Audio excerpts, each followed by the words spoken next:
ముఖానికి వీటిని అస్సలు రాయకుండి. మొటిమలు, మచ్చలు తగ్గకపోగా పెరుగుతాయి. స్కిన్ విషయంలో ఎప్పటికప్పుడు జాగ్రత్తలు తీసుకోవడం మంచిది. కొంతమంది స్కిన్ ప్రాబ్లమ్స్ తో బాధపడతారు. అలాంటి వారు రకరకాల క్రీమ్స్ వాడతారు. వాటి బదులు ఇంట్లోనే దొరికే రకరకాల పదార్థాలు వాడతారు. అయితే కొన్ని పదార్థాలు అసలు స్కిన్ మీద వాడకూడదు. అవేంటో తెలుసుకోండి. స్కిన్ మెరిసేందుకు చాలా మంది కూడా రకరకాల ప్రయత్నాలు చేస్తారు. పార్లర్స్ కి వెళ్లడం, క్రీమ్స్ రాయడం, ఫేషియల్స్ వంటి ట్రీట్మెంట్ తీసుకుంటారు. అయితే కొంతమంది ఇంటి చిట్కాలనే వాడతారు. వీటి వల్ల ఎలాంటి సైడ్ ఎఫెక్ట్స్ ఉండవు. కాబట్టి చాలా మంది వీటిని చక్కగా వాడతారు. అయితే తెలియక కొన్ని పదార్థాలను వాడతారు. దీనివల్ల రిజల్ట్ అప్పటికప్పుడు కనిపించిన తర్వాత స్కిన్ డ్యామేజ్ అవుతుంది. అందుకే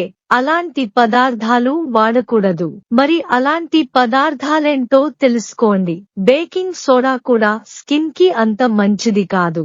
ముఖ్యంగా సెన్సిటివ్ స్కిన్ అయితే దీనిని వాడకపోవడమే మంచిది. దీనిని వాడడం వల్ల త్వరగానే స్కిన్ పై మంటలాంటి సమస్యలు వస్తాయి. కాబట్టి దీనిని ముఖంపై అప్లై చేయొద్దు. బేకింగ్ సోడా కూడా స్కిన్ కి అంత మంచిది కాదు. ముఖ్యంగా సెన్సిటివ్ స్కిన్ అయితే దీనిని వాడకపోవడమే మంచిది. దీనిని వాడడం వల్ల త్వరగానే స్కిన్ పై మంటలాంటి సమస్యలు వస్తాయి. కాబట్టి దీనిని ముఖంపై అప్లై చేయొద్దు.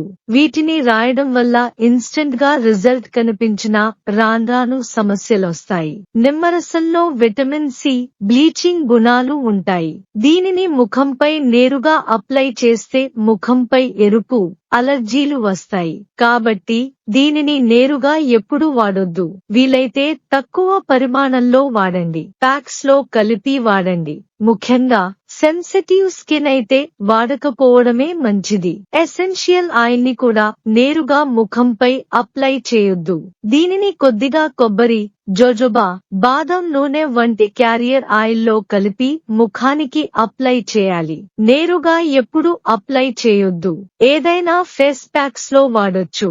అంతేకాని అలానే ముఖంపై వాడితే సమస్యలొస్తాయి. వెనిగర్ కూడా స్కిన్ పై ప్రాబ్లం ని తీసుకొస్తుంది. దీనివల్ల స్కిన్ ఇరిటేషన్ వస్తూ సమస్య పెరిగితే ఇది బర్న్స్ పిగ్మెంటేషన్ కి దారి తీస్తుంది. కాబట్టి వెనిగర్ ని వాడకపోవడమే మంచిది. దీనిని వాడాలనుకున్నప్పుడు ఏదైనా ప్యాక్ లో కానీ ఇతర వాటితో కలిపి వాడాలి. అంతేకాని నేరుగా వాడొద్దు.